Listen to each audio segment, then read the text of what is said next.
Oh, yeah. Yeah.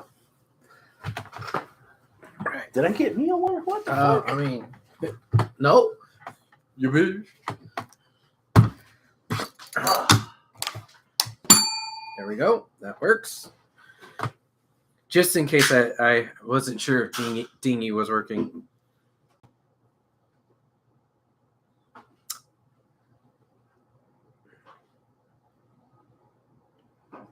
Copy link. Go to the El Face. Post.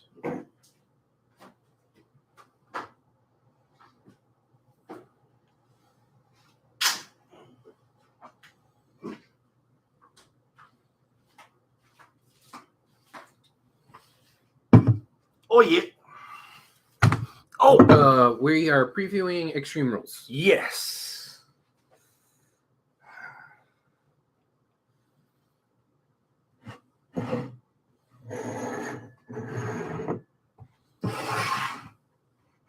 I'm all kinds of prepared today. Oh, yeah.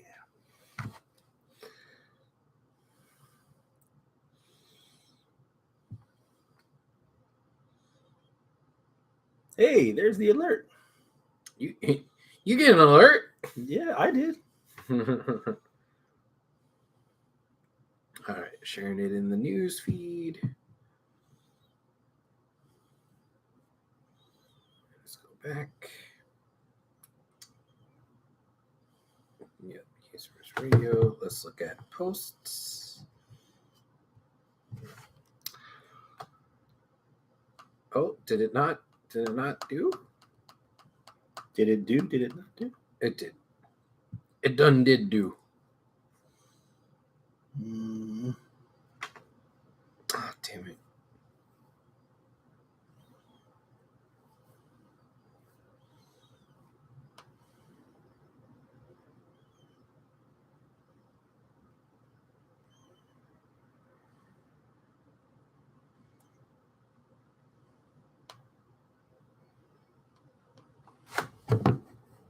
So we're gonna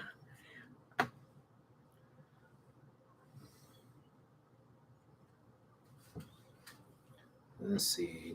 That's a badass shirt, dude. I didn't even realize that was a job shirt. Yeah, it is.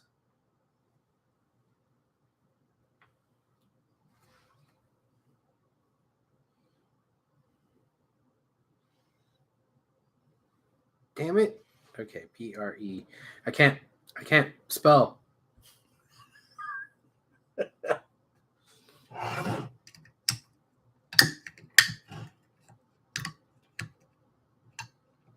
Okay, there. I learned how to spell.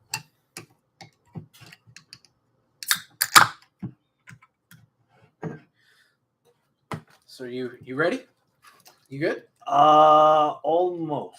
Almost.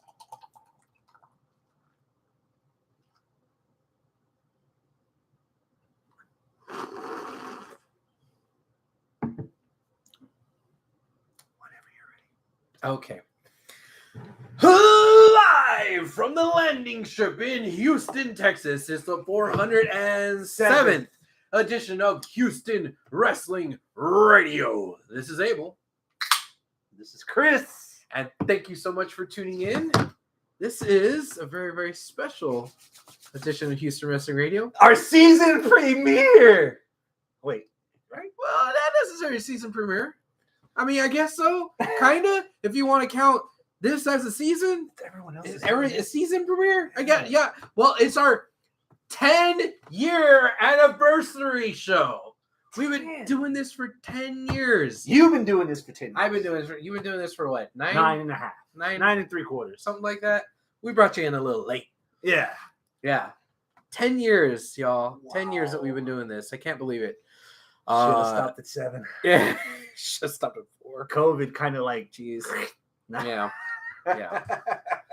Should have stopped a long time ago.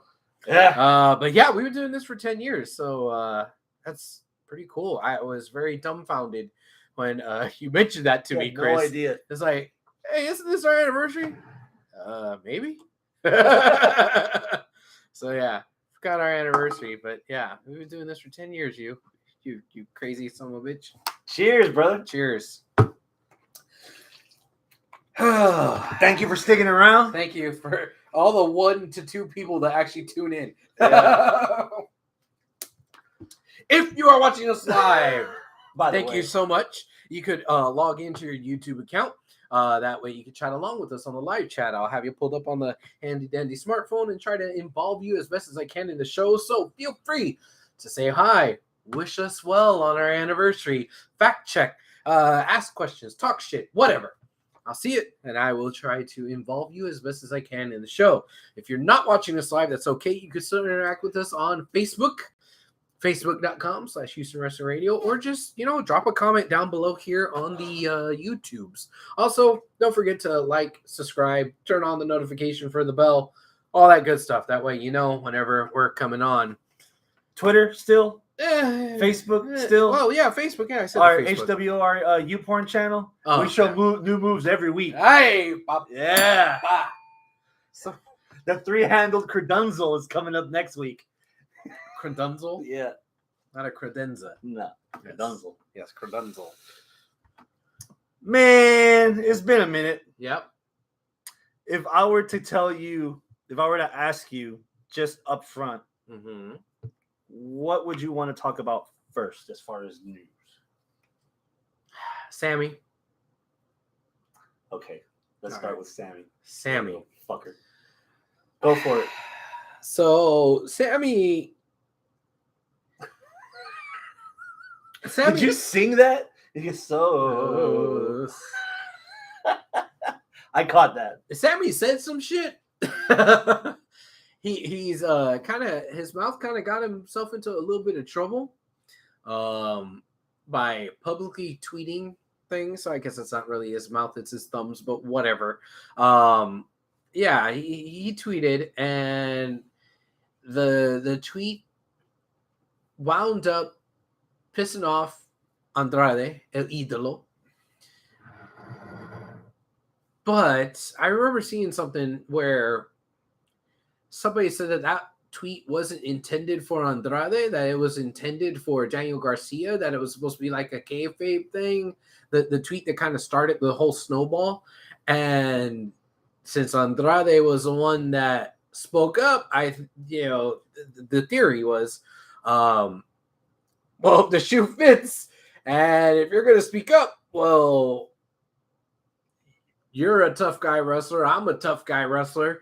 We can't just let shit slide. So if you said something, well, now it's a thing and they got to keep on rolling. At least that's what the theory was. So we don't know if this was like a work that turned into a shoot by accident because they shot the wrong person, or this was a shoot all the time, the whole thing, and the back and forth between Andrade and Sammy was legit. I don't know. What are you seeing in the live chat? Hashtag fire Sammy from our fourth co-host. Yes, hello, that's in the chat. Oh, Jaime is online. He says Houston Wrestling Radio is on fire. Well, we got plenty. Got water here. You got your liquid extinguisher right here. Fire extinguisher. All right, yeah. Cool. Thank you for joining us, y'all. 10 years. 10 years we've been at this. Yeah, you can see it. I'm still dumbfounded. But yeah. So what do you think? You think the Twitter beef was accidentally misconstrued to be directed at Andrade, and then, well, the shoe fits, wear it kind of thing? Or do you think this was intentional as a work, intentional as a shoot? What do you think? I think it's just exhausting at this point. I want my AEW entertainment to be on television. Watch 2 hours on Wednesday and that's it. Not Monday, Tuesday, or Friday. Or twice on Friday, this Friday. What the fuck is going on at Backstage in AEW that these guys, well, children like Sammy and Sammy, at some point, dude, so Sammy had a problem with or it's assumed with the tweets that he has a problem with Andrade. And then before, he had a problem with Eddie. And then before that, I think it was somebody else. Pam? Yeah. At some point, you got to recognize what the problem is. And I think the problem is Sammy. Yeah, man. I can't. We're not supposed. Are we supposed to hate on him? He's one of ours. And that's what makes this hard. Yeah, that's what makes this hard. I mean, he is one of ours, right? He's a local independent wrestler from Houston, being involved somewhat in the independent scene at the time that he was involved. I don't really want to hate on the guy, you know, but Sammy, you're making it hard to defend you. Unless he's supposed to be a douche and he's playing character, which is working completely. Yeah. Because I'm sure someone has to be paying attention to what's going on online for them to book the main event that they did, the way they did, to book the finish the way it did, and to just suck up the negative adulation. Yeah. Nedulation, I guess. Sure. That doesn't sound right.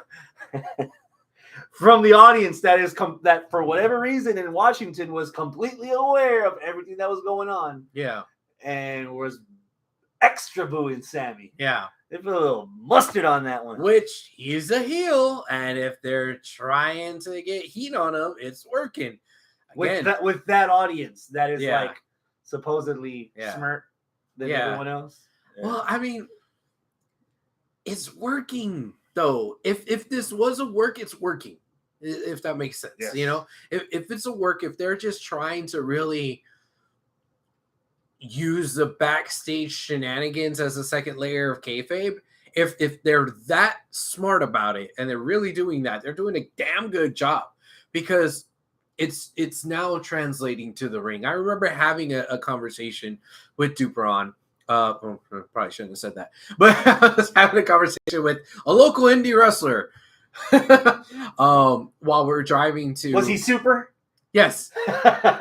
While driving to the show, because I had to pick him up. Got to start somewhere. Somebody says, "Hector, why are you not in the video?"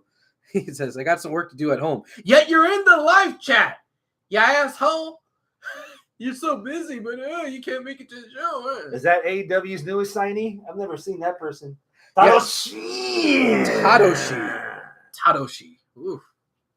Hello, Tanahashi. Is it Tanahashi or Tadoshi or Tadoshi? Ah. Hey. Well, there's two I's. I agree with your friend Hector. Tadoshi. Tadoshi. Yeah, Tadoshi. Yeah. Tadoshi. All right. We're going to spend the next 15 minutes just fucking around his name, because that's how it's Sammy. He's got a face you want to punch. So, welcome to the live chat, Toady. And dry your sprockets before they come in the house. All right. So, back to Sammy. If it's working, it's working. Again, like, where is the line? So, okay.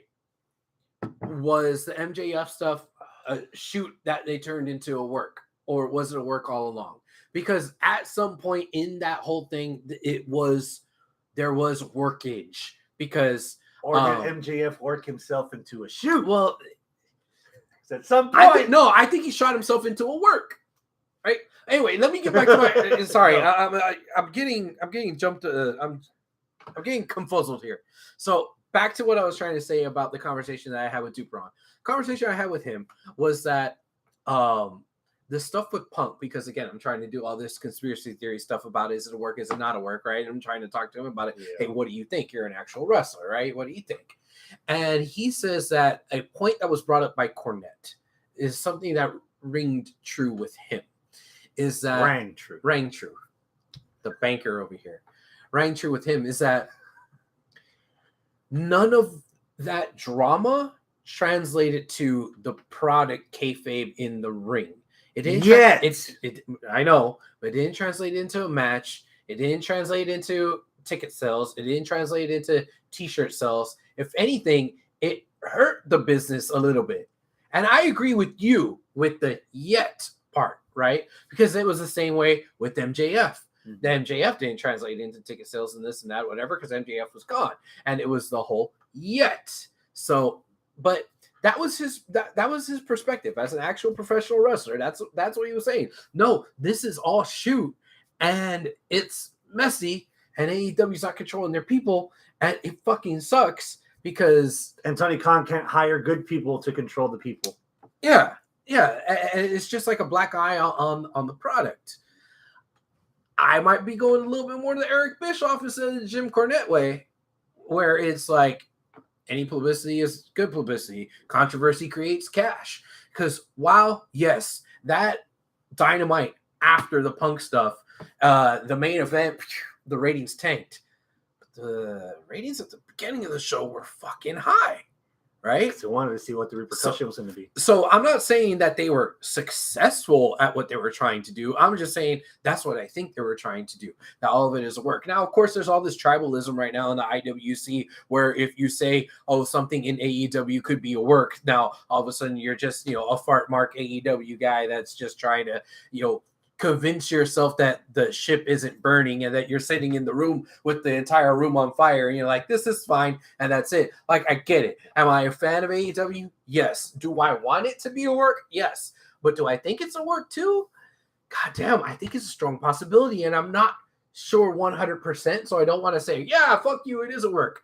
But I'm like, man, I'm really leaning that way. I'm like 60-40 on this, I'm 50-50. 50-50. Because I'm going to try to focus away from Sammy for a second. All right. And not totally give him the benefit of the doubt, but not direct all my ire towards him. Because there's a guy involved in this that used to be in WWE that currently is married to someone in WWE. Yeah. And who now understands that the leadership in WWE now treated him a hell of a whole lot better than the leadership that was in WWE before he left. Allegedly. Yes. And so what if all of this was just a way for Andrade to try to get out of his contract and leave? That's something Hector brought up in the live chat. Hector is saying the same thing, that, he's trying to actually get fired. Okay. So then that lends itself more towards, on Andrade's side, he wanted to really, kind of go off and see if he could get himself fired. So he's working himself. He's going into business for himself, basically, and the business that he's trying to do is get fired, which is kind of counterintuitive. But it may not be actual genuine hatred, genuine feelings, genuine immaturity, maybe, if that's the right word. Maybe he's trying to put on a show and trying to put on an act so that he can get fired. Would it be worth it if he ends up back in WWE with his wife? Do you think the grass is greener with Andrade sticking it out in AEW as opposed to him going back to WWE?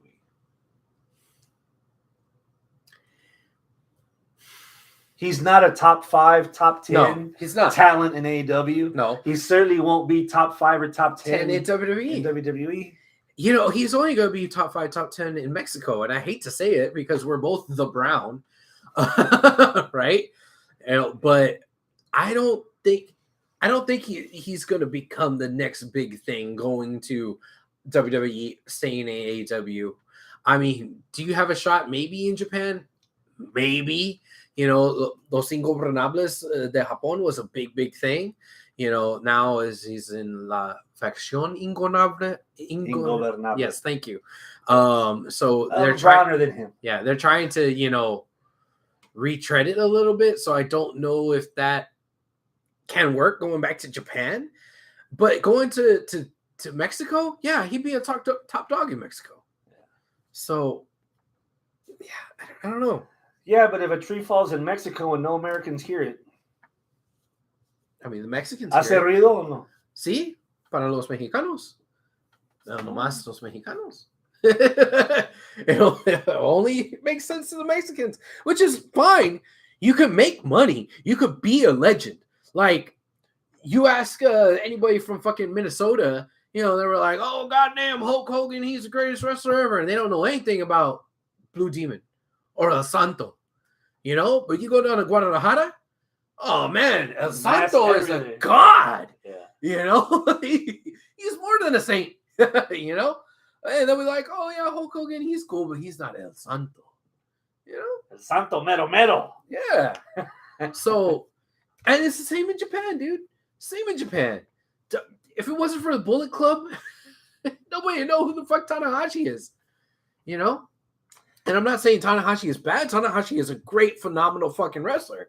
But he's big in Japan, not necessarily big in the States. And there was that crossover because of the Bullet Club. That wow, Tanahashi. Oh, hey, look, all these other people, Okada and all that, He had a good transition, but we're rewinding a little bit because before Okada and Tanahashi, there was Antonio Inoki. What do you guys think about PWF? Oh yeah, Antonio Inoki. That's another good. Recently passed away. I'm gonna give you a list of his accomplishments. Which one do you think is the most impactful? Okay. First ever IWGP champ.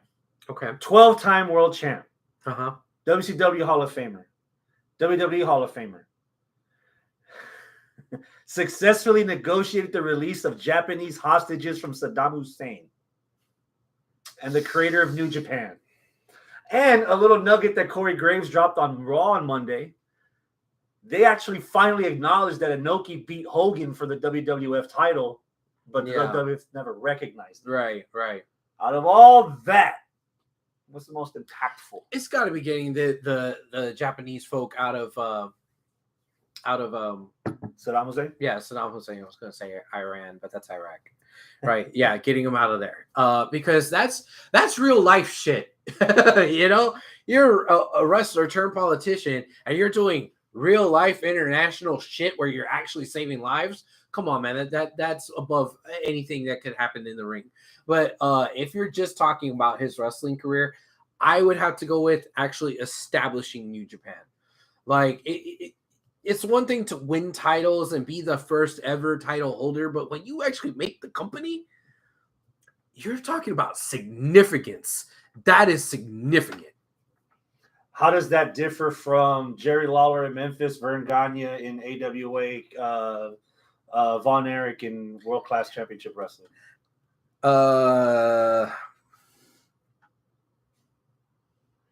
Devil's advocate. I'm not throwing shade on anything you just said. I mean, New Japan is a lot bigger than that, So for Texas, Von Erichs are royalty, right? Mm. Again, that kind of goes back to what I was just saying about El Santo versus, Tanahashi. They're both at that fucking upper echelon, but in their respective countries. So same thing in Texas, if you want to call Texas a country, in Texas, doesn't get any bigger than the Von Erichs back in their heyday, right? So you're kind of comparing apples to apples, but at the same time, it's like, or excuse me, apples to oranges, but at the same time, it might be apples to apples, if that makes sense. We have somebody in the live chat who doesn't have a name; he has numbers. 9482 DMG, and he says, first IWGP. The main event in North Korea. Main event in North Korea. Collision in Korea, yeah. Or him boxing Muhammad Ali. Yeah. Tody. He's asking what we think about Premier Wrestling Federation. Now, is he just talking about the local independent Houston thing, or is there something else that's bigger than that I don't know of? So he's probably talking about the Houston thing. I'm assuming so. Okay. What is that? I don't know much about it, to be honest. I really don't. I know that like some of the local independent wrestlers here sometimes wrestle for them too, but I don't know much about that federation, to be honest. I don't. Drop a link in the comments so that we can look into it. I definitely want to know what that is because that's new to me. I think they run in the same place that Loco runs at, which is that place on Harrisburg. It's like in one of those warehouses that's like behind Harrisburg and like at 74th or 73rd or something. Okay. Yeah. What are you thinking about Roman Reigns' next challenger for the WWF Unified Universal? Oh, that's World Dougie. Title? The 9482 DMG. That's Dougie. That's the unofficial interim commissioner of UPW. Oh, shit. Yeah. What's up, Dougie? Oh, dang. Yeah. You don't have to teach him how, huh? He knows it? No. So is he like HR tonight? Like you can't really like say what you feel? No. He's there or interim. Interim. Okay, so yeah. The flag's still flying. Unofficial interim commissioner. Okay. Yeah, I could get away with saying whatever the fuck I want. Okay, good. This is my show. You're in my house now. Oh shit, this is his house. Mm-hmm. Even though we're in an apartment. Shut up. with my name on the lease. Right. Shut up. So about that car ride with Super Duper. God. What did he say about Dougie? He didn't say nothing. Off the record before we started recording. What was that conversation? Nothing. We're talking about CM Punk. And we disagreed. And we're going to agree to disagree. Roman Reigns' next opponent for the unified world, galactical, and universal timeshare. So we're getting into the actual preview of Extreme Rules now? Or no, because this isn't Extreme Rules. This What? is for the Blood Money show. What? Yes. Oh. The main event of Crown Jewel in Saudi Arabia was announced. Oddly enough, for whatever reason, the scheduling happened. I was actually in Vegas the weekend that they did this press conference. Roman Reigns will be defending the belt against Logan Paul. Logan Paul. I'm an idiot. I thought that was actually happening at Extreme Rules. So that's happening after Extreme Rules in Saudi. When is the Saudi show? October. No, the first week of November. Is it? Yeah, between Extreme Rules. So it's and after Survivor Extreme Series. Rules. Yeah. Oh, okay. I didn't realize that. Hello. Oh, well, okay. This is his third match in the WWE. This is his third match. Yeah. His third match in the WWE Yeah. is for their biggest title. Right.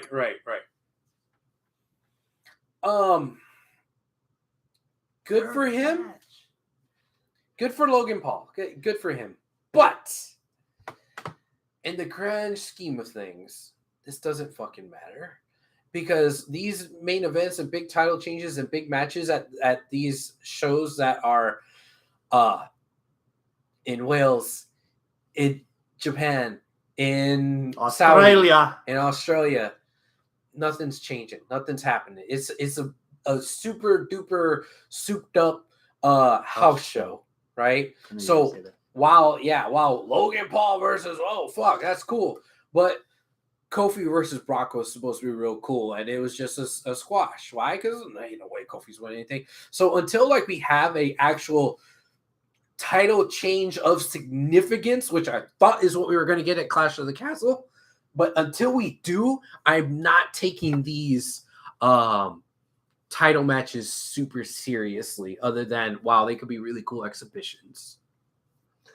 Didn't a title change hands at the last Saudi show before the Royal Rumble when not for the big belt, Brock lost it to somebody or Lashley lost it to somebody? Lashley lost it. He got Elimination Chamber was in Saudi and he got punked out like 30 seconds in and he left. And who won it? Champ. Who won it? Brock did. You remember? Okay. But that was Lashley losing something to Brock. Come on. Now he's nitpicking. Come on. I think, man, I would like to think that there's more places in Saudi for WWE to go, which is why I like Clash at the Castle so much. Yeah. Dougie says it's a money grab. The Saudis love their American favorites. Yeah, exactly. Yeah. As big of a YouTube star as Logan Paul is, I don't think that he has that big of a following in Saudi Arabia.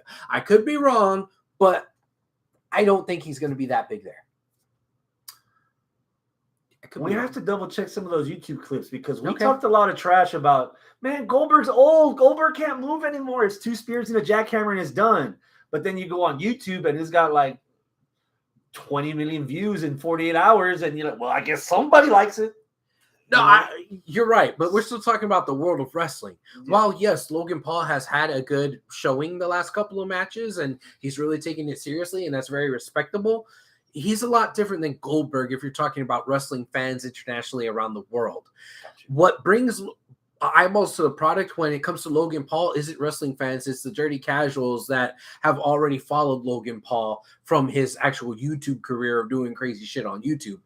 My point is that I don't think that translates to Saudi wrestling fans. We'll see. We'll see. I don't think he's that big in Saudi, but I could be wrong. What do you think of the big debutante debut of War Games for Survivor Series coming up in November? I am cautiously excited. Where's the trepidation coming from? That it's main roster WWE. While the excitement, I guess the better question is, where is the excitement coming from? The excitement is coming from the fact that in NXT that was ran by Triple H, that was pretty fucking cool. Now Triple H is running main roster WWE. He's bringing this back. It is probably going to be pretty fucking cool. So we'll see. I mean, there's still plenty of the Vince stink around. A lot. Yeah, there's still a lot of that there, to where I'm not like balls to the wall, head over heels in love with the WWE product. Am I watching the WWE product? Yes. Where I went, what was it, like 6 months, 9 months, whatever it was, from transitioning from 2021 into 2022, where I wasn't watching diddly squat. Yeah, but now that Triple H has taken over, I'm watching it again. But now it's like I'm not in a coma, but I'm still on life support. You know what I'm saying? The IV is still here. It's kicking in a little bit slowly, but I'm not running marathons. Not that you did before. Well, selfishly as a fan, if they would have announced that before tickets went on sale, I'd probably be there. Okay. There is a part of me, I don't want to sound like an asshole when I say this. There's a part of me that only wants to see one War Games match. And it isn't. So wait, there's going to be two? There's a men's and a women's, right? There's a men's and a women's. And I don't say that as a slight to the women, because the last War Games that we had in NXT, I thought the women's War Games match was better built, had better stars, and it had more anticipation behind it than just NXT Black and Gold versus NXT Wet Behind the Ears, because we kind of knew where that was going.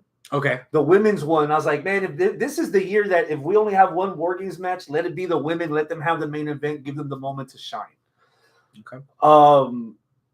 It's been building so well for so long. You have to do Bloodline versus Faces as the War Games match. Yeah. I don't know if, as much as I would like to see Bayley and Io and Dakota probably tear her calf again in another match, 4-on-4. I'm not sure if that's worthy of having a War Games match for the sake of, the guys can do it, so the girls have to have one participation or whatever. Mm-hmm. And it also cheapened, like Lockdown TNA. If every match is a fucking cage match at some point, it's all worse than it's all the same. One place UFC. Yeah. Doug says the 2019 War Games match for the women was awesome. Yeah. Yeah. I guess I'm excited for it. Mm-hmm. Just by curiosity, I'm going to watch them both. I think the other hook that got baited for me was it's not going to be brand supremacy. It's going to be storyline driven. Yeah. One of my favorite Survivor Series matches was 5-on-5 Team Rated RKO versus Team DX. That was a good that had match. DX, the Hardys, and Punk. CM Punk. That was his coming out celebration. ECW CM Punk. Yeah.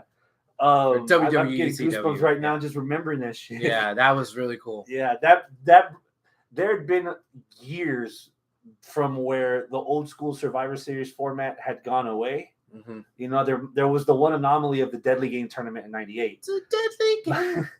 But for the most part, that it kind of faded out. So I felt like that match with DX and RKO kind of brought that classic match back into some kind of prominence. Yeah. So if they're doing that again, storyline driven as opposed to we're just going to do blue versus red. Who was on the Rated RKO team? It was obviously Edge and Orton. But Mike Knox, because he was feuding with CM Punk. Okay. And that's a good question. I'm trying to remember what that team was. It couldn't have been Eminem. Was it Hassan Benjamin? No. No? Oh, no. Hector, look that up. I know it was DX, the Hardys, and CM Punk. DX was feuding with Rated RKO. CM Punk was feuding with Mike Knox because Kelly tried to undo her bra. Right. And Mike Knox was the first one eliminated in like 30 seconds. Seconds. And everybody in Team DX was like, was he in the match? Was that what? but you caught me. I don't remember who that other two. Miz and Morrison. Hector says it's Miz and Morrison. Okay, Miz and Morrison. What year was that? Yeah, that was 2008, 7, 9, late 2007, 7 or 2008, something like that. Yeah, but yeah, Hector says it's Miz and Morrison. Okay, and I believe Hector. Thank you, Hector. Give me some match of the week candidates. It's been a while. Oh man. Is there anything that stands out? Yeah. For match of the week for me, I guess I'm gonna go with my pick. Unless you can convince me otherwise. My pick is MJF versus Wheeler Yuta from Dynamite this yesterday. Yeah. That was good. It was really good. My nit to pick, it ended kind of abruptly. Like I wasn't expecting that to be boom right there. It was what? Now I usually like when my expectations are subverted. And a huge expectation was subverted in that one, Wheeler lost. And two, that if Wheeler was going to lose, it was going to be due to some sort of shenanigans, underhanded tactics.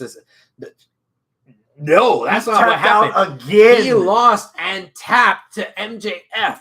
What? After tapping to Garcia when he lost the Ring of Honor Pure title. That's the second time in a row he's lost by tap out. Ooh, Hector was wrong. Hector said it was Morrison and Shane Helms. Okay. Why would Morrison and Helms be? I don't remember that. I mean, it would make more sense if it was. Is it Morrison? No. Well, I'm like using 3 things on my phone right now. Yeah. So whatever. What were we talking about? Oh, the match. Yeah. Subverted. Yeah. My expectations were subverted because knowing that Wheeler just came off of that loss, I was like, okay, well, Wheeler needs a win. But I could see how they don't want to take the shine off of MJF. So MJF could win, but if he's going to win this underhanded tactic. Edge lost a lot before he cashed in his Money in the Bank and beat Cena for the belt. So I wouldn't have minded if MJF won on like a fluke roll-up or a schoolboy. A low blow muffler. A low blow that the ref didn't see. Or like part of his new stable coming in and helping him or something, you know? Like I definitely was not expecting a clean tap-out victory by MJF. Yeah. And that modified finisher looks good though. Yeah. I think what threw me off even more was it wasn't MJF going babyface, but MJF hesitating on, I don't need you guys to help me beat this guy up. Who sent you? Why the fuck what are you doing here? Yeah, and that because he's fooled me enough. He has fooled me. He's fooled me like 3 times already. Yeah. And that's the other thing that I'm just not too sure about, man. Because like, was this a teasing of a face turn for the sake of just teasing something, or are they really trying to do something? Maybe Tony thinks, well, shit, I lost CM Punk, and you know what? Let's just give the keys to the castle to MJF and make MJF be the fucking baby face of the company that Punk was supposed to be, just to spite Punk. Maybe? I don't know. I don't know what the fuck they're thinking there, because I almost can't picture a baby face MJF, but he kind of hero MJF. Punk. Okay. Stone Cold Steve Austin was never a baby face. He was just a rebel that everybody liked. Oh, it wasn't necessarily tag teams. Okay, Hector says Helms was feuding with Matt Hardy, and Morrison was feuding with Jeff Hardy for the Intercontinental title. Gotcha. That's what it was. So it wasn't tag teams. It was. Gotcha. Yeah. Okay. Thank you, Hector. I will see your MJF and Wheeler Yuta, and I will raise you. Okay. Jungle Boy versus Phoenix from Grand Slam. That was good. That was your list of credentials for Match of the Year candidacy. Yeah. None of it hits. There was no build. No it was just build thrown together for It's nothing. For nothing. Yeah. But they're both gonna just go on sale. They Mhm. cross streams. They're gonna sail their own merry way going forward. They're probably never gonna run this back in the next 2 or 3 no years. stakes. There's no reason for this match to happen. Yeah. And on the other side of the coin, there was no fucking reason for this match to be that good. Shit. Missed that. That good. That match was too good. It had no business being that good. None. You're talking about subverting expectations. Yes. You could have given me 15 more minutes and I wouldn't have noticed, and I would have probably wanted 15 more on top of that. Yeah. That was so good. Yeah. That did a lot for Jungle Boy's credibility. Yes. Which has been kind of shaky because he let's call a spade here. Jungle Boy had always been a kind of a comedy act.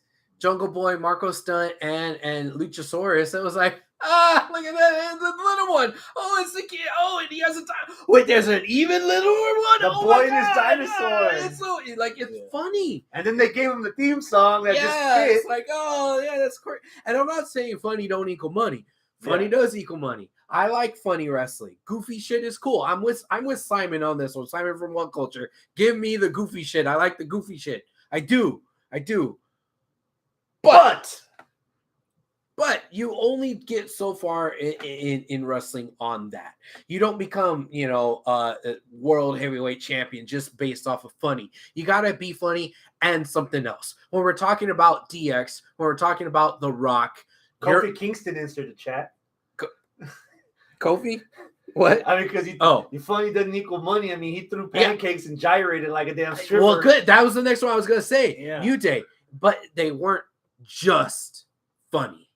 They added other stuff to that. And even with Kofi had plenty of wrestling credibility before that and before the New Day. And even in the New Day, there's plenty of wrestling credibility. And he would be what I would say is probably the most extreme case of funny actually equaling money. But even then, how many other people can you point to, that are more funny?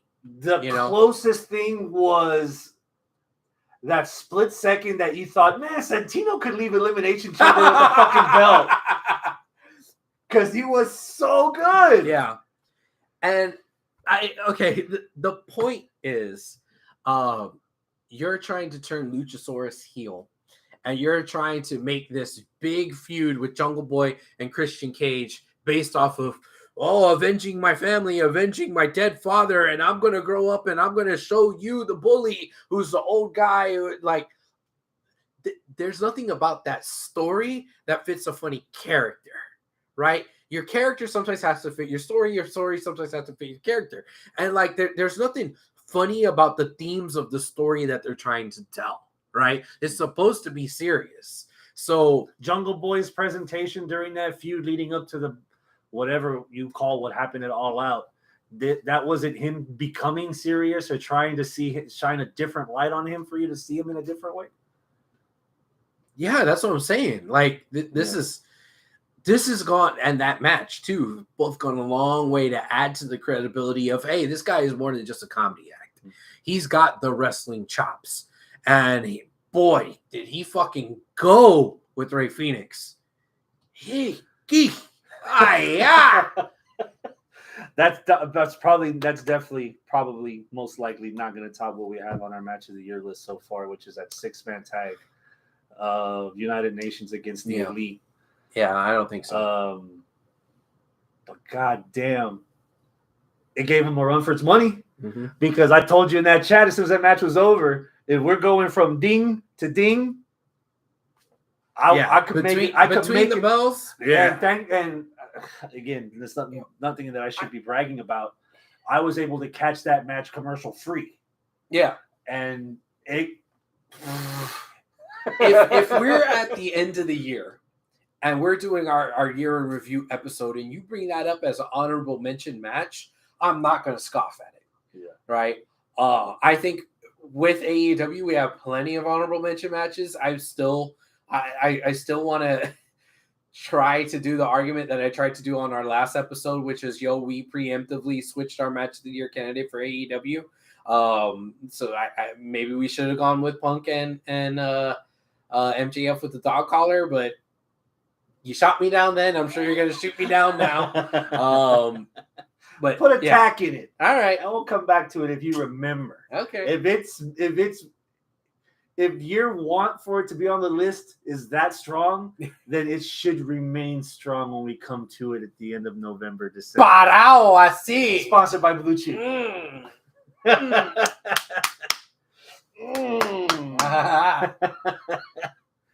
All right, let's run down through some of this stuff real quick because we got season premieres abound.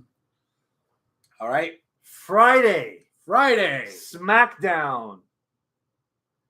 Michael Cole, Wade Barrett on commentary.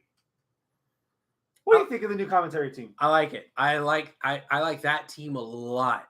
Wade Barrett, I think, as a commentator, is criminally underrated. Is he as good as Corey on color? No, I don't think anybody's beating out Corey on color. But Wade is a great fucking color commentator. Now play-by-play, it doesn't get any better than Cole. Cole is probably the best play-by-play commentator out there. So you got the best play-by-play with the second best color, I would say, in WWE. Yeah, sign me up. And they as far as I remember, I don't remember them being a team before, unless on some random NXT or main event or some shit. Like, yeah, I'm down to see what they could do. It's fresh and this is weird coming from me, but I don't think this is the first time I've said this. You're heaving praise towards Wade Barrett. Yeah. Ever since McAfee showed up on that SmackDown commentary team, it's been the most comfortable I've heard of Michael Cole. He's actually breaking out of his shell. He's actually stood up for McAfee when Corbin was doing all the shit behind him and almost stood up to him in a sense. Like, I mean, some of that could be Vince being out of his ear. That too. But Triple H saying, hey, you could use words like wrestler now. Yeah. If Michael Cole now is anything like Michael Cole during the debut of the UK tournament for the UK title when it was Cole and McGuinness, no one in their ear but each other. That's the vibe I'm getting right now out of Michael Cole. This is probably the most I'm gone past tolerable. I actually like Michael Cole right now. And that's nothing that's there's people that have grown up wrestling is like JR is gonna be my voice, or if you weren't that team, Tony Schiavone's always gonna be my voice. Michael Cole, he's been there since fucking the mid-90s. He's going to be the voice for this generation coming up now, if not for the stalwarts in the middle. Yeah, like there's going to be a lot of people that don't like Cole, that wanted Cole to be fired before the whole gimmick. Unhinged. Before the whole gimmick of him being in that fucking soundproof the coal glass. mine. I was a coal miner for a little bit. Yeah, like I think him getting threatened to be fired lit a fire under his ass where he not severely but greatly improved during that very small time period. So while there still might be a lot of people that remember the before Cole, like they don't give Cole enough credit for what he actually is. He handles the traffic probably even better than Excalibur. And I really like Excalibur. Excalibur is my favorite commentator in all of wrestling right now. But I think from a technical standpoint of calling commentary, Cole handles traffic the best. Saying, okay, now we're going to go commercial. This is what we're going to do. He is the fucking maestro directing the other commentators where to go. And I wouldn't be surprised if fucking production takes their cues from Cole, the way he's starting to do an inflection. Oh shit, we're going to have to go to, commercial or something like that. Like, I bet the synergy there is just so good. He's just that great at the technical ability. How often do you hear Cole fumble when he's talking? Never. Exactly. Never. Exactly. Never. That's Lord. Oh, he's so good. Monsoon and Heenan for me. Yes, Monsoon and Heenan are good. Why not bring in Mauro Ronaldo? I can never say his name. I mean, Ronaldo. I don't see why not. Eventually at some point, but I don't.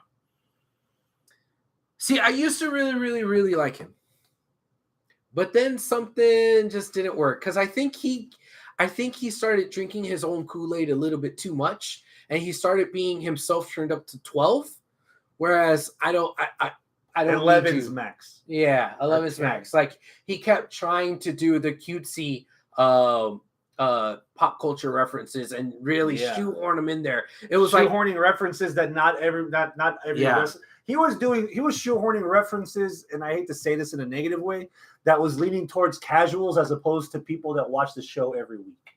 Right. It got to that. And even then, he was going to pop culture. Like he was going like pop culture underground pop, you know? And it was like, what are you talking about? Though, like even casuals wouldn't know what he was talking about, you know, which is okay for the lulls every now and again, but he was shoehorning 1 to 2 per match. You know, it's like, bro, you need to do 1 per night. So yeah, I think he was trying to get too much into his own Kool-Aid. Ricochet versus Solo Sikoa, 1-on-1. Number. Is this at Extreme Rules? This is SmackDown. God damn it! When are we gonna get okay? Solo Sikoa versus Ricochet. Number anticipation level is a 6. 7. Who you got winning? Solo. Solo's the new toy. Gunther versus Sheamus Part 2 on SmackDown for the Intercontinental Championship. They're running it. SmackDown. They're running it back. Yes, sir. If this was at Extreme Rules or at the Saudi show, I'd be like, okay, yeah, cool, 10. But no, this is on SmackDown. It's 9. This is going to be the middle match of a rubber match series. So, I mean, I guess that technically means that Sheamus will win, which would be nice. Wins the strap off of Gunther? Yeah, because if you got to set up a rubber match, yeah. Okay, I'm at an 8. The first match blew me away because I wasn't expecting it. So I have to temper my expectations to expect greatness to happen twice. You know, it has happened before. I mean, Ilya Dragunov versus Gunther 2 was a completely different match from Ilya Gunther 1, and I dare say I like them both equally. And I like them both a fuck ton. Metrically, a fuck ton. So I'm gonna give this. I'm gonna lower my expectations a bit at an 8, and if they surprise me again, fuck it, they surprise me again. AEW is having Battle of the Belts tomorrow, also. Okay, yes, live. So they have Rampage live from 9 to 10, and then Battle of the Belts from 10 to 11. Yeah, that's an hour. That's about how an hour. Time works. Willow Nightingale against Jade Cargill for the TBS title. I would be at about a 6. Cut the shit. Give me a real number. But it's Willow, so I'm at a 7. Oh my God. My God, do I love Willow. Ooh, she's losing some weight too. A little bit. Akina. Everything else is the way you want it to be. Oh goddamn. That smile. She can sell toothpaste with that smile. Oh God, I love her so much. I just want to like wrap her up in a bow and just eat her. So like old school Bailey from NXT Pokemon evolves into Smiley Coyote. And then Smiley Kylie evolves into the ultimate Willow Nightingale. Oh God, I just can I have one, please? Shoot your shot. What's up, Willow? How you doing? Oh man. God, I am smitten every time I see her. See, when the first time I saw her was actually on WoW, when she came out as Eye Candy, ICANDY, right? And oh God, I was smitten then. But I'm because it was WoW, so you didn't really get to show off like your wrestling chops, and she's actually pretty good. Yeah. And it's not just the weird like caricature characters like in WoW. Like, oh, she actually is this bubbly and cute and adorable. Oh my God, I love her. Dude, her match against Roxy at Final Battle, the Ring of Honor's last pay-per-view under the last regime. Yeah. Under Kerry Silkin, I think it was. Uh-huh. It was a banger. Yeah? It was good. And I was like, ooh. Yeah. Now, that being said, I'm still at a 7 because she's just going to be victim number 39. Or 38. What are we at? I don't know. It's 39. I'm going to be at a 7 also. And it isn't so much because of the talent in the ring. It's gonna take a lot for me to change this opinion that I still have. Rampage, and to a lesser extent, these Battle of the Belt specials, they are filler. Ooh. When you've got when 20% of your Rampage episode is highlights from Dynamite, you're a B show. When Battle of the Belts is at a date and time that most of your wrestling audience is not going to watch live,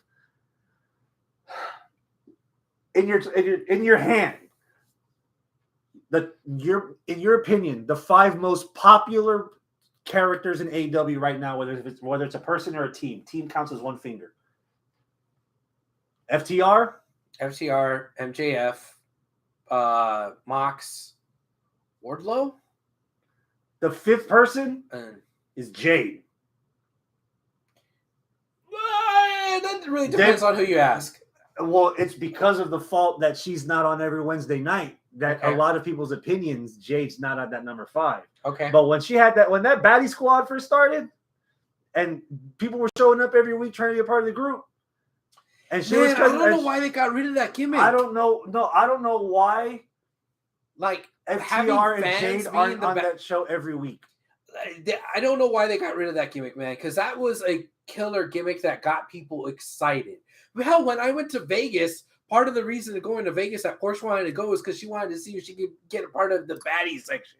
If you had all these bad bitches dressing up to go to a wrestling show, dude, you would have fucking changed the entire fucking acceptance level of wrestling fans. Wrestling could have had a chance of being cool again. Why? Because you have all these hot fucking women now showing up. You know? Instead of just a bunch of sweaty dudes that don't know how to use deodorant. And some dudes. Yes, some dudes were getting dressed up to go to that show. Yeah. To either match their girl that's trying to get part of the baddie section, or to grab some, or you got a little sunny kiss action, trying to strut your stuff too. Okay, give them a little wiggle. Yeah. I see. Yeah. Yeah. A huge throwback, because when the Four Horsemen first formed, there were fans in that front row in that soundstage in Atlanta that were dressing up in suit and tie. Yeah. And Ric Flair was acknowledging them. It was like, there's wrestling fans, and then there's class. There's pomp, there's circumstance, there's Four Horsemen, and then they would pan to the audience, the fans in front row, suit and tie, hair all slicked back, throwing up the fours. Those were probably plants, but still, even most of the baddies were fucking plants too, right? But I mean, I roll them up and smoke it. Some of them weren't, And if your product is helping your main demographic get laid, bro, you got a good product. Because your main demographic is 18 to 35 males, right? And if you're trying to make it cool to have their wives and their girlfriends dress up and be a baddie, then that gets them in the mood because they're all dressed up and they look nice and they're out with the other girls and they're like, okay. You see what I'm saying? But, and I know that I'm probably making a mountain out of a molehill here with the baddie section, but if they really fucking ran with it, this is the culture that they could have built within their own fan base. And sometimes companies fail to do that. I don't care if you sell shoes, if you sell t-shirts, if you're a wrestling company, I don't care what you are, you need to build your culture in your own base of clientele.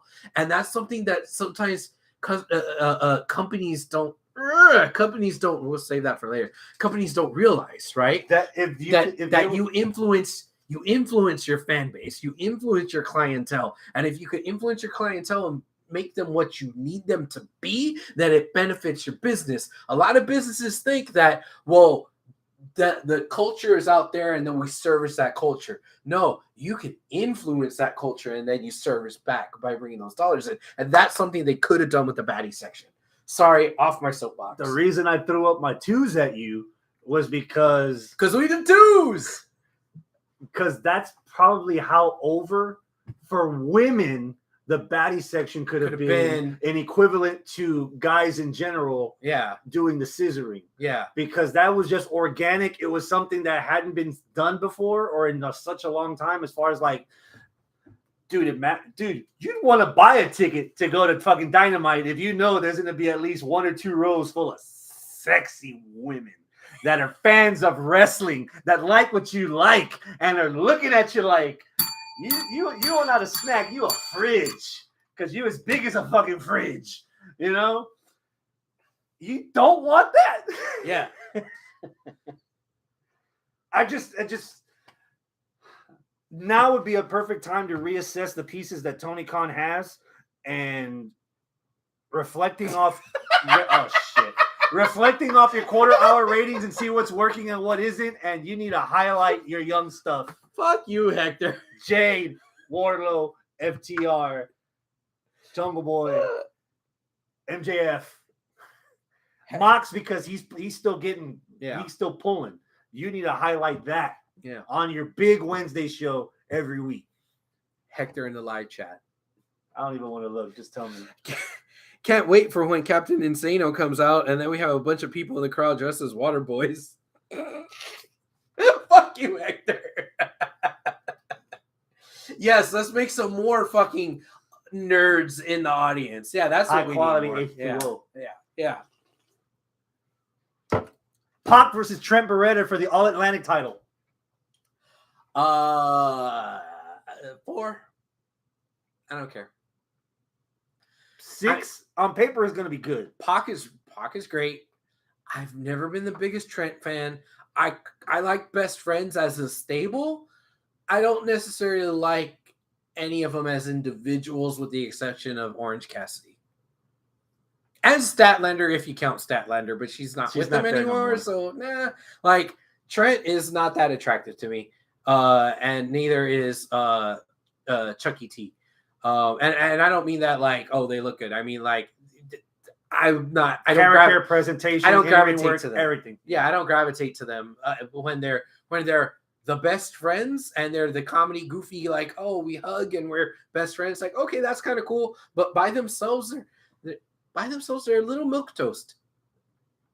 You got Pac winning? Oh yeah, I got Pac winning. Yeah, because Trent is not gonna, like, I don't know. This is supposed to be the not American title, right? And Trent's an American, right? I don't know. Extreme Rules. Oh, now we're going to Extreme Rules. Okay, here we go. On Saturday. Okay, hold on. Hector says Trent was having a good run as a singles competitor before AEW. Yes, I know. He got ruined when they made them tag. I don't think he got ruined. I don't know. When your name is a question, well, they got the copyright back. He bought it, so he's Trent Beretta now. Okay, cool. But still, where is Trent? And the Trent a question mark? Like, I don't know. I never got into it. All right, maybe you'll get into this. All right, a good old-fashioned Donnybrook 6-man tag. Imperium against the Brawling Brutes. 7. It's gonna be a good match, I think. I like 2/3 of the Brawling Brutes. Let me guess. Ridge the Fridge. Yeah, the one that took Big E off the shelf. I don't know if I could get behind him yet. It's still too fresh. Like, you took away my Big E. Come on. Now, see, Big E. Okay, let's talk about Big E. Big E, funny equals money. Again, anybody in the New Day, really. So Big E and Kofi both. They got over with the comedy, but Big E is still intimidating enough and capable enough in the ring to where it compensated for the funny, right? And I'm not taking away the funny. I like the funny, right? But generally speaking, to wrestling fans as a whole, you have to be over with the casuals, and the casuals don't always necessarily understand the inside jokes that the wrestlers have or that the fans have from watching the wrestlers. Like, if I'm anywhere out in public and I'm with a wrestling fan and I say "scissory daddy ass," they have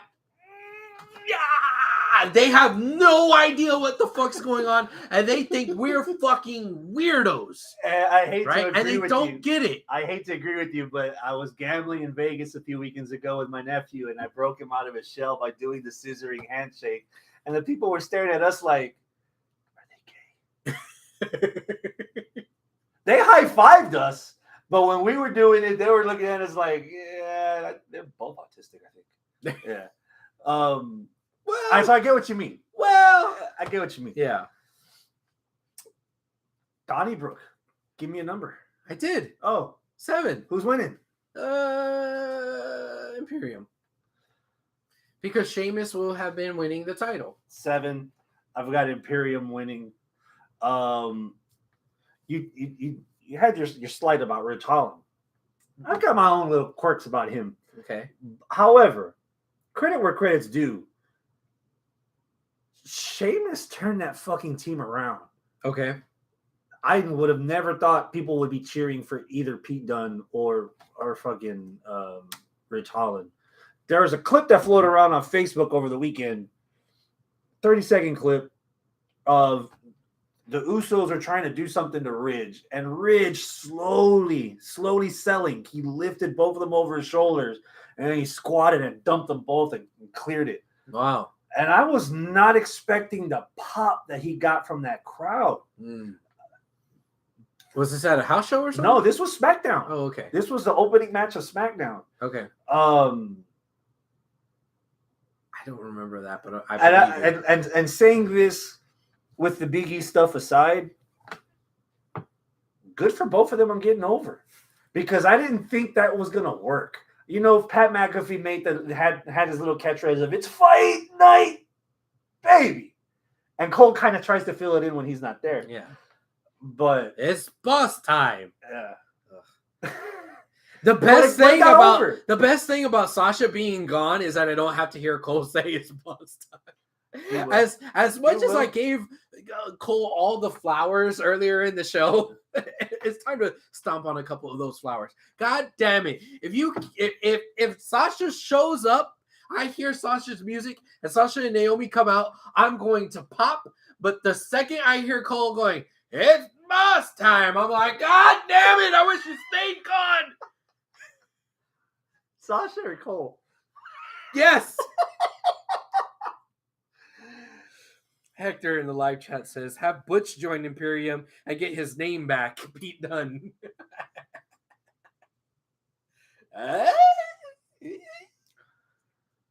Edge versus Finn Balor in an I Quit match. 8.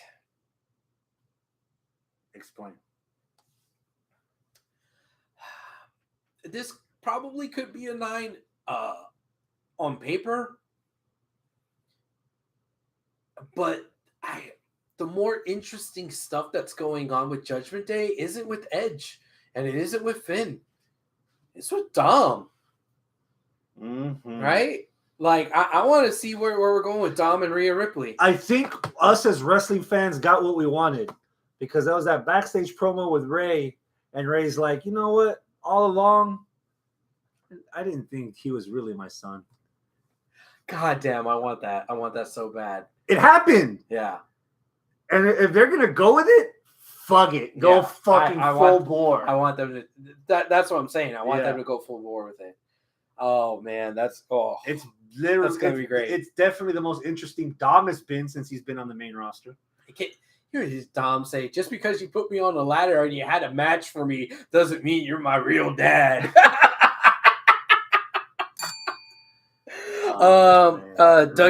Dougie says, who do you blame for Big E's injury more, Rich Holland or the producer that okayed the suplex? Rich Holland. Yeah, Rich Holland. Yeah. Well, I mean, was it dumb to try to pull off that basically unsafe move? Yeah, but at the same time, there's plenty of dumber moves that are done that you're at the top. You're at WWE. You are at the highest level you could be. You should be a professional that should be able to pull off stuff, even if it's kind of risky. And I would think after nearly paralyzing Johnny Gargano on NXT, after breaking his leg on NXT, agents would be very questionable on whether to have Ridge do spots like that. Yeah. I would actually lean more towards the producer that called that. Really? I would have had anyone else do it to him. I just think that that's a lot of pressure for somebody to do a move on a guy that high on the card in the time of year that it was, and I wouldn't have had it. There's no reason that on television you should be doing. This is the same thing that AEW is doing right now to like the 10th degree. There's no reason to be doing stuff that's risky on episodic television that is inconsequential. It's these weekly television shows are building up to the pay-per-view. You want to dive? Do it on pay-per-view. Get a return on investment. Get some money. Get some buys. You giving that shit away for free? No, I wouldn't. I wouldn't do half of the stuff AEW's doing. Who is it that said that the measure of success in wrestling is how much money you made with the least amount of bumps? Yeah, was that broken bones? I think it's Kevin Nash. Was that Nash? Yeah. Whoever makes the most money with the least bumps. Yeah. Fucking Hector. The question is, will Wade Barrett dance to Nakamura's song when he comes out? He fucking better. I hope Nakamura sees Barrett and then says, "What happened to the other guy?" Man, he fucking better do some dancing. Or Rich Holland might be the second coming of Nia Jax. Oh no. Oh, fucking Hector, I'm dead. Not until Rich screams out, "My hole!" Oi, me hole! You dumbass. So that's how much we like the I Quit match. I've got Edge losing. Okay, I agree. Speaking of stuff Triple H is bringing back, Matt Riddle. I can say that now. Matt Riddle. Yes. Against Seth fucking Rollins. You can't say that. In the fight pit. Uh-huh. With former UFC heavyweight champ Daniel Cormier. As guest referee. 9.5. What's keeping you from busting that nut? What's keeping me is Cormier. You have no idea what a Daniel Cormier is, do you? I mean, I know that he's a really, really good UFC fighter. Rumored for the past 2 years to be coming into WWE as a talent. But he didn't. Well, he's showing up tomorrow. I know. Saturday. I know. But, like, I don't know. It just feels like, hey, let's just get somebody in there and put him in there. Like, this story didn't need a guest referee. It didn't need it. Much less somebody that we've never seen before on WWE TV. The story does it, but does the match? No. How many fight pits have we had? 3? 2? No, there's been more than one. One. No, there hasn't. One. Are you sure? It's Matt Riddle versus Timothy Thatcher. With Kurt Angle, right? Was a guest referee. Did we need Kurt Angle in there? No. But we got him. Yeah. Did he make the match better or worse? No. So we didn't need him. No on Cormier? No on Cormier. Okay. You don't need him. You don't need him, especially because he's not integral to the plot of the story. They have one. When we had Mike Tyson show up, right, with the HBK versus Stone Cold, right? They made an effort to make it part of the story, right? The showdown in the ring where Mike Tyson did that really awkward gesturing, surrounded by his team and the other team, and then like it became a thing like, oh well, whose side is he actually on? And he had the DX, and he was doing the really awkward crotch chops. Yeah. It's like, he's a great boxer. I know he knows how to use his hands, but why he can't gesture and actually throw out cross chops, I have no idea. He has other people to use hands below the belt. Oh, okay, that's what it is. But it wound up being story for the actual match itself, because what's Tyson gonna do? Where's his loyalties lie? What's happening? And then he came out with the shirt, but then he ripped the shirt off, and it was a swerve, and the comeuppance and everything. Like, it was cool. But Cormier, via satellite, but Skype, like, hi, I'm Cormier. You may remember me from such things as, UFC 287. Yeah, like come on, like really? That's And the Ultimate Fighter. that's all you got? Like okay, like he's not part of the story. You know? Help me out here. Okay. Because you, as a fan of this person, might know this a lot better than I. Our listeners picked Stone Cold Steve Austin versus Bret Hart from WrestleMania 13 as the match of WrestleMania. It won our Mania Madness. Mania Madness, Yeah. best match at WrestleMania. Was WrestleMania's 1 through 32? Yeah. Yeah. Were there any pre-tape videos introducing the WWE WWF universe to Ken Shamrock? No. Was Ken Shamrock necessary in the I Quit match between Steve Austin and Bret Hart? No. What significance did Shamrock play in that match? Not a whole lot. What significance did he play after the match? He became a WWE wrestler.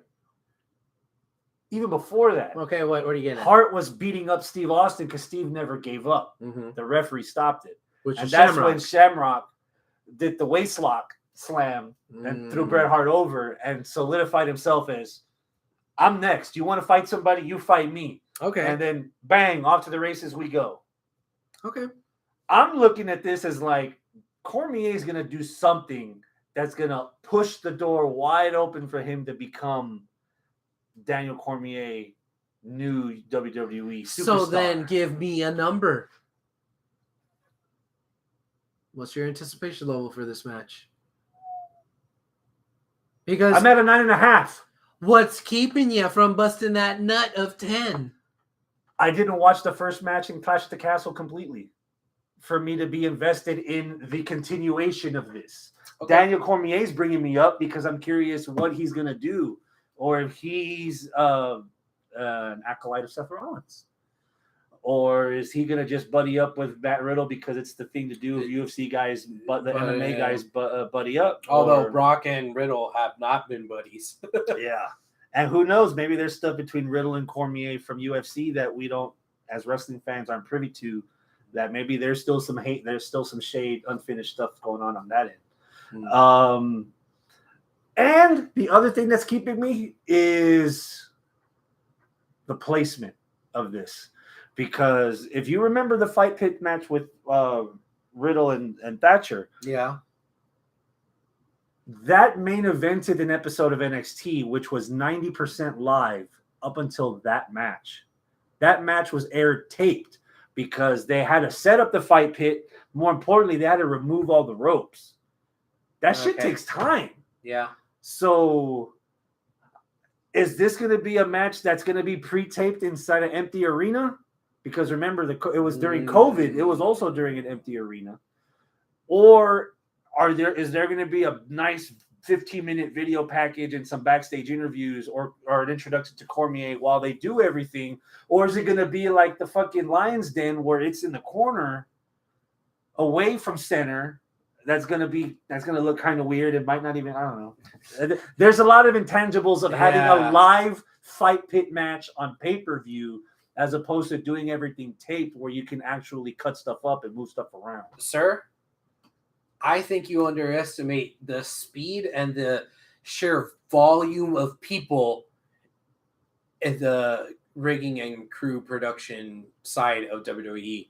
They got a small army. They can probably tear apart that ring pretty fast and set up the Fight Pit pretty fast. 5 minutes. Ooh. We'll see. We'll see. Dougie, how quickly do you tear down the ring? And it's not tearing down the ring, it's just taking off the ropes and the buckles. Assuming that the Fight Pit's already preset up with the stand, and it's lower it. They just lower it around the ring. Yeah. That'd be fucked up if they left the buckles, left the posts and the buckles without the ropes. Damn, that'd be brutal. Hector says it looks like a cage type with a walkway on top. Yeah, it's a cage with the walkway. Yeah, catwalk. Yeah. Is it easy to call Riddle winning this, or should Rollins win this too?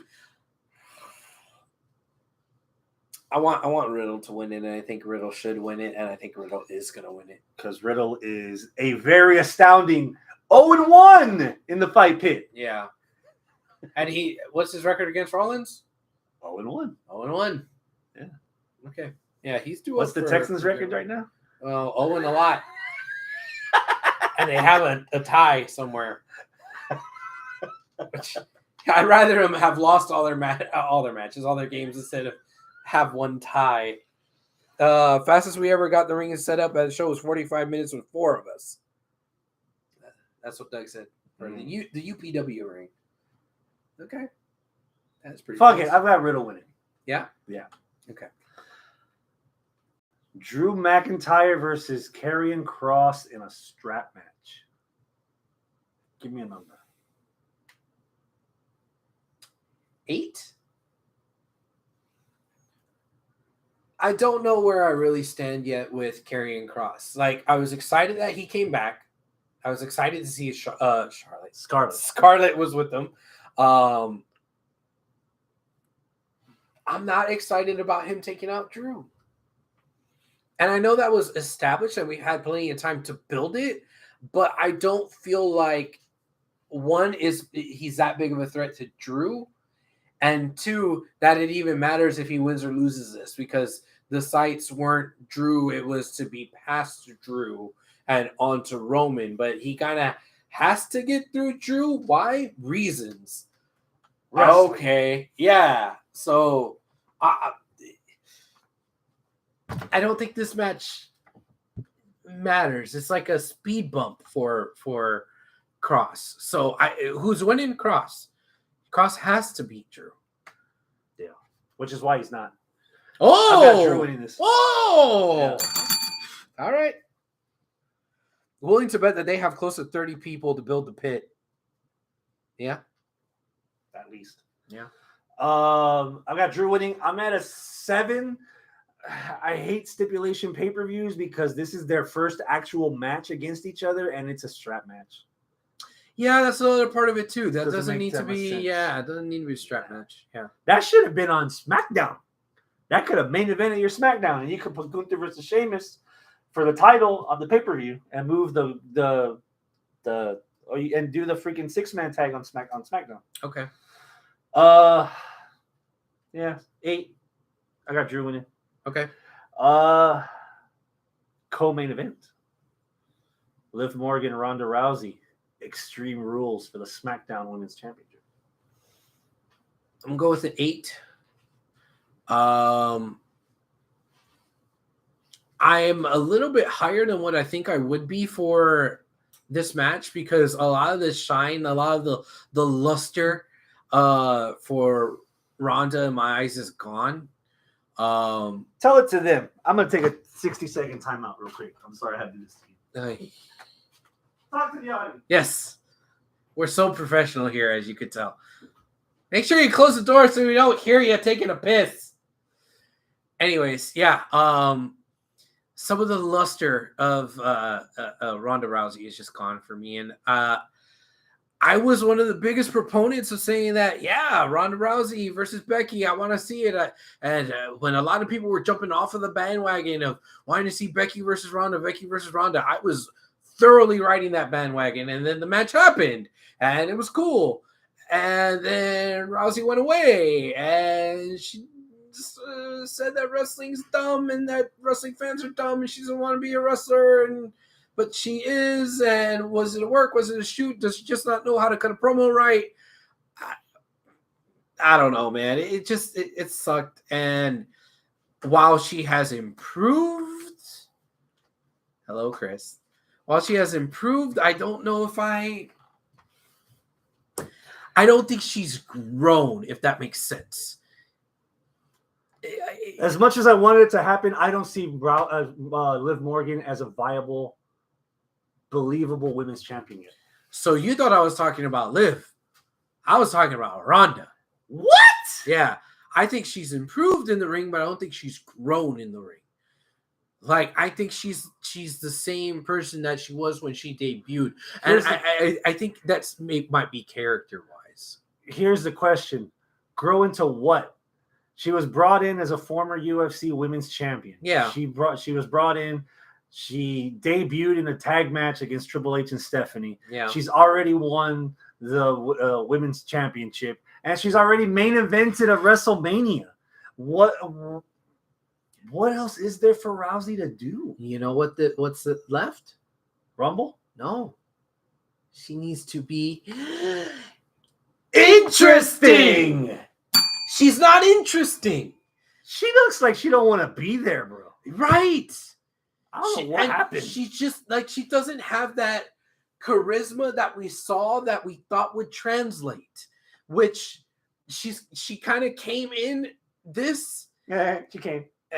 And we thought she just was going to have an upward trajectory because not only was she former UFC and blah, blah, blah, this and that, and oh, she's a badass, which I'm not taking any of that away from her.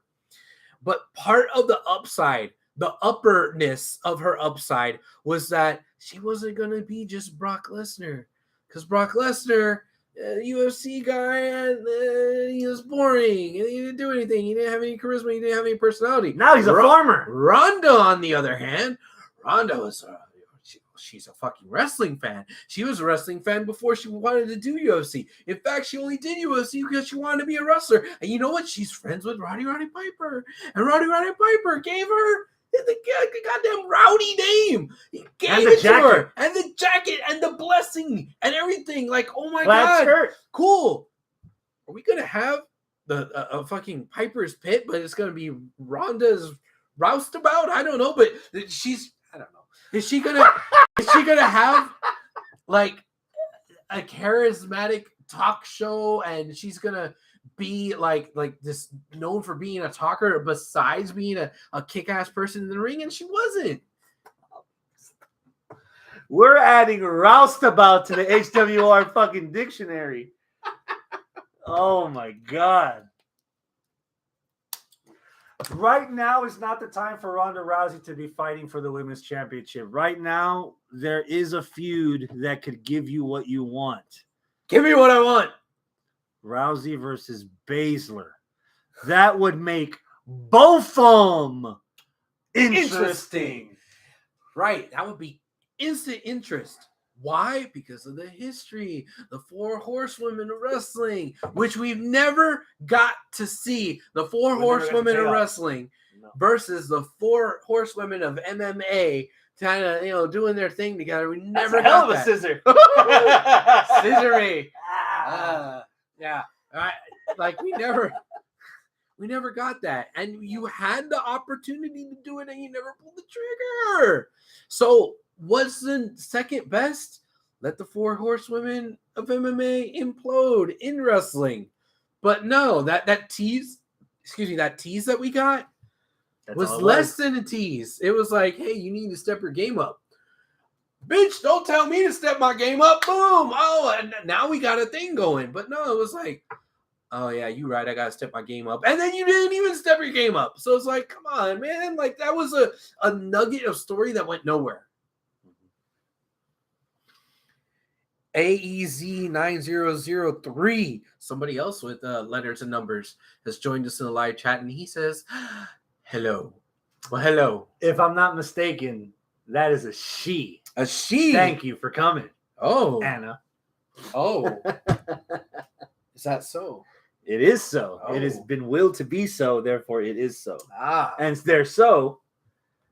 I've got Morgan winning this. Morgan. Yeah. Okay. They're gonna ride this thing into the ground. I don't think they're gonna let this go that easily. Morgan's going to see, I don't have a problem with Liv. Liv has been interesting. All my complaints and bitching and moaning has been about Ronda. She had the grassroots, behind her. She organically became somebody that the people wanted to see become a champ. She became a champ, and then there were some people who were like, okay, maybe it was premature for her to be a champ. And she's like, no, I hear you. Cool, I'm going to try to step into this role even more and try to step up even more and develop a character and be a little bit more interesting and all that stuff. Like, I think she's done well as a champ.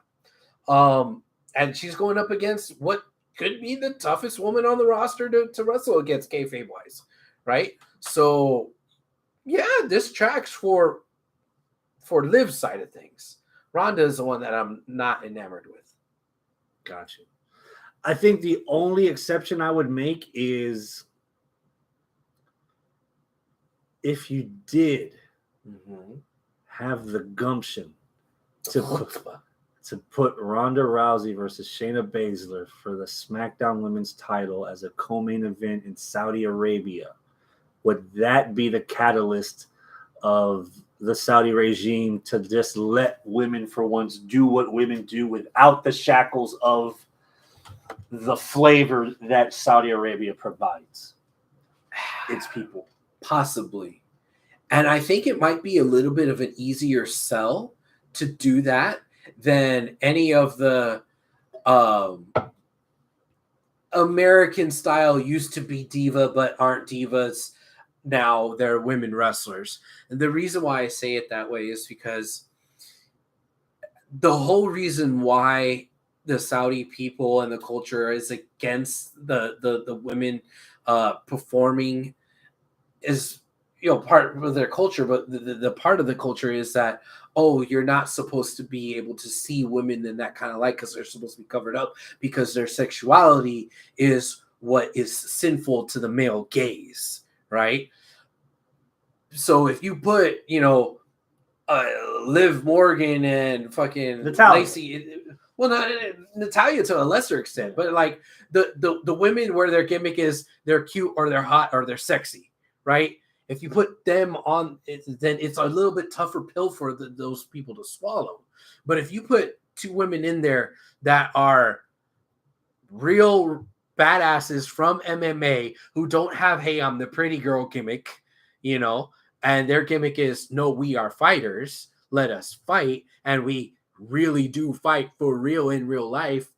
Then, or close enough to kayfabe to sell it to them that oh shit, then is not maybe that part of it might be a better sell to the Saudi people, you know? Like, I don't see, you know, the what were those DVDs back in the day that WWE used to produce, Divas and Hedonism or whatever, all that shit, where it was just like all the fucking divas just like in Girls Gone Wild with WWE watch. Yeah, like they haven't done any of that kind of shit with Baszler or with Ronda, right? And they still have a really great fan base. Why? Because they're actual wrestlers and they actually kick ass. So there's no titillating the juices of your whatever with them, right? Leave that to Brennan. Leave that to Brennan. So there's none of that there. So it might be an easier sell to the Saudi people to, hey, this is what women's wrestling is. Your main event of the evening. Main event. Bianca Belair versus Bayley for the Raw Women's Championship. Apparently, I feel like I should question this, but from what I heard on Raw, this is the first ever women's ladder match for a women's title. Okay. And it's Bianca versus Bayley. Mm-hmm. Give me a number. 9. You're one short. Where is it? I don't know. And I think that's why. It's missing something. And I don't know what. And maybe what I'm missing is the unknown. Because we haven't seen this before. We've seen women's Money in the Bank matches. And those are really cool. But it's Money in the Bank. So there's multiple people. So the car crash factor is pretty wild. So the car crash factor can cover up some things, right? Or a lot of things. Yeah. One-on-one ladder with Bayley?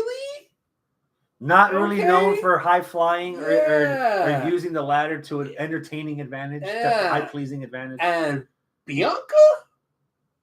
Kind of the same thing. She's got a little bit of athleticism. I'm curious to see not high flying ability. She's pound for pound one of the strongest women. That means, you know, she can use her strength to pick up and slam. She's a powerhouse style wrestler. She's not a high flyer. And ladder matches are for high flyers. Or if you're going to have a powerhouse, it's because it's a powerhouse going up against a high flyer, a catcher. a catcher, so to speak, so you could catch the people diving. Right? That's why Kane was in those early Money in the Bank matches. Oh, he was a great pinball bumper. Exactly. Yeah. You had all the fucking little cruiserweights and Kane. Right? But here we have two people that are little cruiserweights, or flyweights or bantamweights, whatever you call them for the women. But both of them are not high flyers. One's kind of a powerhouse, and the other is a technical wrestler. DMG also notes that Bailey's still coming off of a big knee injury. Yes, that's a good point, Doug. Something that you want? Is it something you want to do? Yeah, that's the other thing too. Like, how conservative is she going to be in the ring? Because you think ladder match, you think, oh, spots. Ooh, give me the spots. And I'm not a curmudgeon-y person. I like spots. I like Spot Monkey Fest. I do. I really do. I like the Young Bucks. I like the X Division. I like Suicide and fucking Frankie Kazarian. Suicide and Frankie Kazarian and so how many cool shit. spots do you remember from the women's Money in the Bank ladder matches we've had so far? I think I do remember one with Bianca, where Bianca was doing the old helicopter routine, right? Who was it that jumped off of it? Was it Lacey? Like, she was doing the helicopter and like Lacey jumped and hit it or some shit like that. But yeah, no, I don't remember that many. Cue Charlotte Flair. Ugh, no. 7. They have room to impress / surprise me. I was at a 7.5, maybe an 8 until our listener, viewer, fan reminded me about Bailey coming back from that injury. You know, it kind of throw me off a bit. Do you think that this would have been better served if it was a different stipulation? Do you think maybe submission match would have been better? Or Iron Woman match, 30 minutes? I would say calling for the story, I would have made it, I don't know if this has been done, I would have made it on a 3-on-3 ladder match. Team Bianca wins, Bianca retains the belt. Team Bailey wins, Bailey wins the belt. And just have the belt up there and have all 6 of them. Oh, man, you can't do that for a world title, man. What if, like, one of the team wins on behalf of the, like, guess what? Rematches. That's your next match. Yeah, I'm giving this to you as a teammate, knowing that in return, we run it back because I got this for you. So I'm your number 1 contender. I still don't like it. For a face. I don't like the it. heels, they're lackeys to Bailey. So I don't like it. You don't like a lot of things. That's true. Dougie says Hell in a Cell. Hell in a Cell could work. Hell in a Cell could work. Yeah. I still like my suggestion better. Submission. You like a lot of things. Submission or 30-minute Iron Man. Iron Woman. Iron Woman would be nice. Yeah. Bailey's done that before, right? Yeah, it was Bailey and Sasha 3 right. or 2? 2. The first match was in Brooklyn. The rematch was the Iron Woman where Sasha made what's her face cry at ringside. Izzy, yeah. Yeah, little bastard. Yeah. That is your Extreme Rules pay-per-view. Cody. No, not a tables match because table matches are so fluky.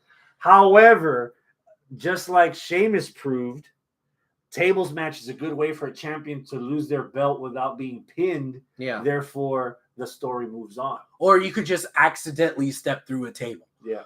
That's what I'm saying. Tables matches are too fluky. Tables matches are good for feuds, not for championships. In my opinion. What does Hector say? Hector says Iron Woman would be better. Okay. Number, Extreme Rules, this Saturday. 7. In Philly. 7. 7. Yeah. I might come back to watch half of this. Columbus Day. I'm off on Monday. I'm probably going to binge this whole thing on Monday. Oh, really? Yeah. Oh, okay. Yeah. Happy Indigenous Peoples Day. A few more real quick. Dynamite this Wednesday. Jungle Boy versus Luchasaurus. In Toronto. Toronto? Yeah. Canada? Yeah, in Canada. Jungle Boy versus Luchasaurus. Any stipulation? No. Finally, they fight Okay. after everything that's going on. 8. 7. The story is flimsy-ish. The story is with Christian, Mm-hmm. not with Luchasaurus, but it kind of is because he's the one that like stabbed him in the back, but then he didn't, then he did. And you need something in between while Christian heals up. Yeah, so it's an 8. Ultimately, the Luchasaurus is the mini boss here, which kind of sucks because you would think the former best friends thing would have been enough. But it's not. And a 6. He's a mini boss. He's a mini boss from Mega Man 2. You had to fight him like 6 or 7 times before you figure out how to beat him. I got Luchasaurus winning this. Okay. In less than 5 minutes. You know what? I've got Luchasaurus squashing Jungle Boy. You know what? I think I'll agree with you on that one. Luchasaurus is taking this. Yeah. Swerve against Daddy Ass. Yeah! Give me a number. And it can't be 2. We the 2. Multiples of 2. Yes. God damn it, Hector. It says no love for New Japan, FTR versus Aussie Open. I need to watch that. That is from the Royal Quest show that they do every year in England. That's actually a pay-per-view, not a free show from New Japan. So even if you have the network, New Japan World, you still got to out of pocket like $25 or $26 to watch that, which is why I haven't watched it. So again, I have some spare time. Hopefully the next episode we do, somebody could actually be here with us. And we'll get their opinion. Fucking Hector. And maybe we can actually put something from New Japan on our board. Because you know Arnold ended up watching it. He barely goes to fucking Panda Express. Which isn't even like real food. 8. This coming for the guy that doesn't eat real food. Often. All right. What Swerve, Daddy Ass, number, multiples of 2. 8. I'm also at an 8. Okay. Daddy Ass Swerve is winning. Swerve is definitely winning, but man, going. if Daddy Ass pulls out a match out of his Daddy Ass that we're raving about 2 weeks later when we come back to record again, I will be pleasantly surprised. Yeah. Jericho Danielson 3 for the Ring of Honor World Title. Okay, this is Jericho versus Danielson 3. 1, 2, 3. I'm at a 7. What? Is it for the ROH World Title? Yes. Yes. Do I think Danielson has a snowball's chance? No. Well, in Toronto in October. No, Snowballs survive. Jericho just got this belt. They're not gonna hot potato it after they hot potatoed it off of Claudio. It's the ROH title, so I'm guessing Jericho has some sort of plan where he wants to show everybody how it's done with the ROH belt, and it's like, give me some time with it. I have this plan, and da-da-da. Okay, cool. And we need time for him to defeat all of the ROH world champions, because that's the story now. I'm going to go through all the former ROH world champions. So taking out Danielson and then losing to Danielson right off the bat, that kills that whole thing. So he's going to go through Danielson and Joe and Lethal and whoever the fuck else, like a bunch of people. Roosh. Oh, yeah, Roosh. Because he took out Bandito. Bandito was a good match. So, yeah. Jericho has been able to keep up better than I thought he would in the last 6 months. Yeah. And credit where credit's due. Almost every wrestling fan talks shit about Jericho's belly. Where is it now? I didn't see one. Exactly. He's actually putting a lot more effort in. Sure, it wasn't a 5-star clinic against Bandito, but Jericho held his own. Yeah, it was good. You know, Jericho Danielson the last time around was good. And maybe that's Jericho Claudio, he held his own. I wasn't expecting him to go full Bison versus Bison with Claudio, but it was good. And this is another reason why I'm not at a 10 and why I'm at a 7 is because, man, you burn out on Jericho? No, I feel bad for Danielson. Danielson's having all these high-profile matches, and he isn't winning any of them. Like, that's been the story of his career almost. Like, people want him to win, want him to win, want him to win. And he lose until we're almost at the point like, yeah, wait, let him win something. And then he does. So at some point, you're going to lose that fervor of sailing through the losses to finally get to the win. Like, can we just get some smooth sailing with this guy and let him get some traction, win some matches, become a contender, and then win the big one instead of losing his way to the big one? You know? Yeah. So who you got winning? Jericho? Yeah. I've got... See, there's a lot of things you can do here. You can have... You could have Daniel Garcia cost Jericho the match. Bryan wins the title. And then the next big Ring of Honor pay-per-view, you main event it with Daniel Garcia defending the pure title with rules in it against Jericho. Okay. Or you can have Daniel Garcia turn on Bryan Danielson and be with the Jericho Appreciation Society all along, leading to Daniel Garcia versus Bryan Danielson, the rubber match, because Garcia won the first time, and then the 2 out of 3 falls, Garcia won the first one, Danielson won the other 2, so it's 2-2. And you can have the 5th match for the pure title. Okay. Now, go either way. Well, okay. Here's a different direction that I would go with it. As much as I just like shat on this whole thing about Jericho winning and all that, and So I'm going to kind of involve Hector's suggestion here, but on a different way. Hector just said, if Danielson wins, we need to hear Final Countdown play. No. You're wrong. Danielson needs to win. And then the rematch is at Final Countdown. Bring it back. You're going to bring back Final Countdown as an actual show. And then that's where Bryan's coming out for his first title defense with the Final Countdown music. Technically, the last show of the year is Final Battle, so I'm not sure if you mean Final Battle with Danielson. Yeah.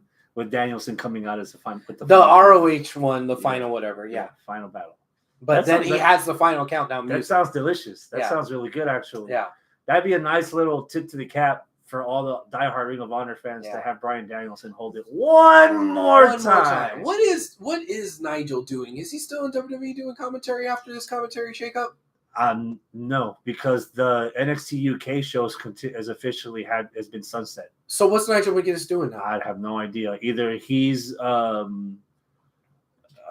part of the committee for NXT Europe build. Okay. Or he's not doing anything. I'm not out of all the stuff that they did with the shakeup of the commentary. I have no idea what they're doing with McGuinness. If he's free, I would love for him to come to AEW be a commentator there.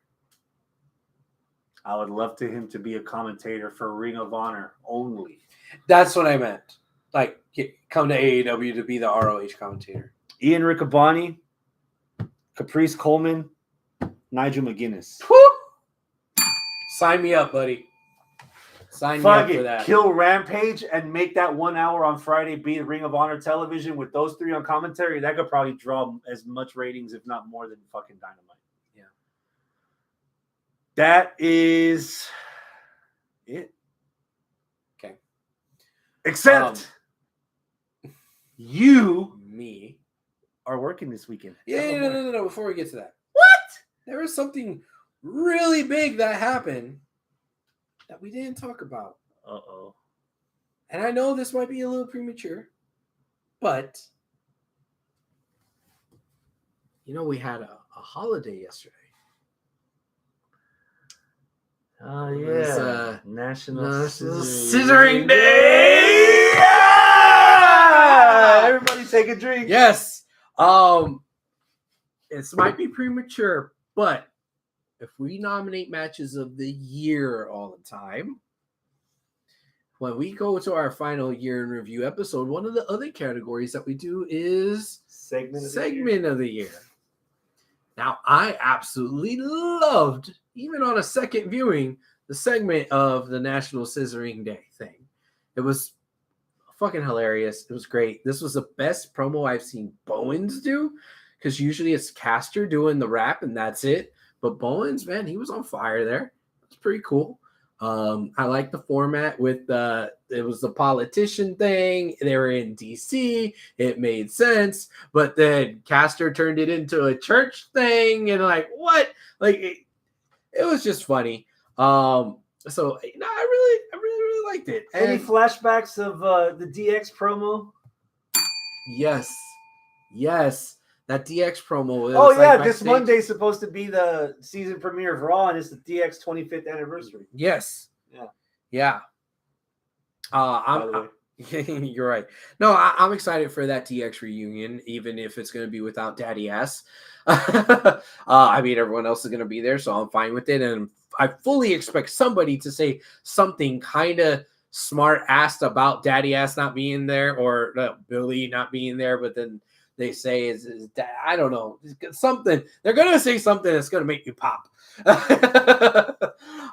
I really look forward to that. But no, you are right. That segment did kind of remind me of the DX segment where it was Hunter and HBK in China at the podium trying. Yeah, it was great. It was great. And, I hadn't really drawn very many parallels between the Acclaimed and DX until last night. And I was like, okay, I see it. Of the 2020s, the DX of the 2020s, cool. I dig it.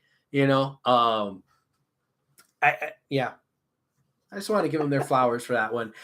So far, I really, really enjoy, albeit short, new title reign for these tag team champions. If they really go off and do something with this shit, that's great, because the last time a babyface won the tag team title, and it was, oh my God, it's all this pop and circumstance after Bumpkiss. I'm talking about Jungle Boy and Luchasaurus. Oh my God, they won the title. This is awesome. Oh, what a great fucking match. Oh, they won the title. And then Bumpkiss. Nothing happened after that. They were kind of dead in the water, limp fucking tag team champions. Kind of the same way that happened with Hangman. Oh man, Hangman is going to do it after 3 years. He's finally going to get his chance. And then boom, he won the title. Great. But then his run was kind of I'm going to see your National Scissoring Day, and I will call matching the bet on the table for people that play poker. Okay. He comes back from Vegas for one weekend. The fucking segment on SmackDown with Sami Zayn and the fucking Bloodline. Oh my God. That was good. Was good. Oh my God. I shed tears of laughter. They built that thing up. Every motherfucker played their part in that goddamn segment. Mm-hmm. Roman's like, Jay, take that, get that shirt off. Jimmy and Jay were cold. Jay was like tearing it off because Jay doesn't like this motherfucker. And Sammy. And Jimmy was like, come on, man. And Sammy's standing there like his dog got run over and saw the whole thing happen. And then Roman's like, because I got you a new shirt. And then Sammy opens it up. The crowd ate every single drop of that shit. That was good. And the best part was right after. He puts it on. He looks at Heyman. Heyman's like, and then he runs up to Roman and acknowledges him and he hugs him. And Roman's just like, oh man, what am I gonna do this? And he looks at he looks at everybody, and then he smiled and actually put his arms around him. And Jay's like, my man. Jimmy's like, my man. And Jay's like, I got swerved. And Solo was like kind of backing him up too. Dude, the backstage segment when Solo, or was it the week before? I think it was the week before where Solo was, he was like, nah, Jay, you can stay back here, man. You didn't do too well earlier. And then he's about to walk out. He's like, yo, Sammy, you coming? Yeah. And then Sammy's all like bright. And then Jimmy's like, yo, I knew it. And then Jay's like, oh, this motherfucker still. Yeah. Yeah. I love the way Solo's playing it, because Jimmy and Jay, they're like opposite ends of the spectrum and they're playing it very well. But I was like, what is Solo going to do? Is Solo going to be like the oblivious tough guy that doesn't know what's going on? That's going to be kind of whack. Solo's just but going he's solo. Not. You could see that he's thinking, well, I don't have beef with this guy. and he seems to be all right with us. So I mean, he's all right with me. He's all right with me. So I'm not like over the moon like Jay is, but I'm not like pissed off at him like Jimmy is. You got it backwards. So, sorry, I got it reversed. So, but he's cool with me, and if he's my backup, and if he's cool with the tribal chief, or the wise man, then he's down with me. So you gonna come help me fuck up this dude? Come on, man, let's go. You know, so, it's perfect. It's played perfectly by everyone. You're right. Yeah. Where are you going to be at this weekend? All right, so now let's get to that. This weekend, UPW, Shut Up and Wrestle. We are going to be, for the first time ever, in Copperfield, Texas. I know exactly where that's at. Yeah, so it's like on the northwest side of like the greater Houston area. You're not in Houston no more. You're in Cyprus. Well, I was saying the greater Houston area. So yeah, but yeah, we're gonna have our first ever show there at that location. So hopefully we can get some new faces as well as maybe some familiar faces traveling from one side of Houston to the other to come see us. There's a Long John Silver's nearby. Really? Yeah. Ooh. But yeah, we have a pretty stacked card. I mean, I'm looking at the list right now, and yeah, it's a pretty good card here. Oh, so we shit. have. I can see it from here. Yeah, I know. So it looks like this I'm really, really excited about. We're having Sebi Guerra versus Estrella Galactica. So high flyer that's been around the Texas scene forever in Estrella Galactica, taking on a high flyer that's kind of new, to the Texas scene. Been wrestling for what, like 4 years in Sebi. And I love Sebi. And then the Cruiserweight Championship is on the line. We're going to have the wood chipper, Chris Lyons. We're going to throw somebody into the wood chipper, and that's Your Highness. R.I.P. Your Highness. I mean, okay, I'm not trying to take anything away from the kid. Your Highness is great, too. He's been around for, quite a bit, too. I wouldn't say he's a rookie anymore. I would say he's kind of in his sophomore stages of the Texas independent scene. But going up against Chris Lyons, I don't care who you are, you're gonna have a rough night. And then looks like we're gonna have Jay Davis and Super Duperon in a tag team match against Nate Slater and Kid Ransom. So if you've been keeping up with UPW, you know that Blade Enterprises has been trimming, some of their ranks. So, or fat, as you would say. Jason Sullivan is out. Jason Sullivan showed up at the last UPW show to a very surprising positive response. Everybody was surprised at how much love Jason Sullivan was getting. And Blade Enterprises didn't like that. They tried to do the numbers game. The numbers game backfired. And we basically had a 4-on-4 fucking standoff in the ring of like pretty much ex Blade Enterprises members versus current Blade Enterprises members. And that was pretty crazy. But it's just going to be 2-on-2. It's going to be a tag match for this main event with Nate Slater and Kid Ransom versus Jay Davis and David Duperon. So how that affects Jason Sullivan, how that affects the rest of Blade Enterprises, I don't know yet, but we'll see. So yeah, come on out. It's going to be Saturday. I don't know why that took me. It's going to be Saturday. So same time pretty much as Extreme Rules. So if you rather come watch independent wrestling, well, come on out to Copperfield. And I should be I think I'm doing announcing and not commentary that night. So yeah, come see your boy. So that's that. Hopefully, 2 weeks. Yeah. We will be back previewing NXT's Halloween Havoc. Oh. Yes. Have you been dabbling in NXT lately? No. I have not. The only thing I've seen of NXT has been that like 30-second clip of Bronson doing Steiner math. And I popped for that. Yeah, throwback. Yeah. I challenge you to watch at least 1 hour of the next 4 hours of NXT television between now and Halloween Havoc. and see if there's anything that boils your potato. Oi. Yeah. All We'll be back in 2 weeks. All right. Well, until then, adios, my friends. Keep it classy. That was good, man.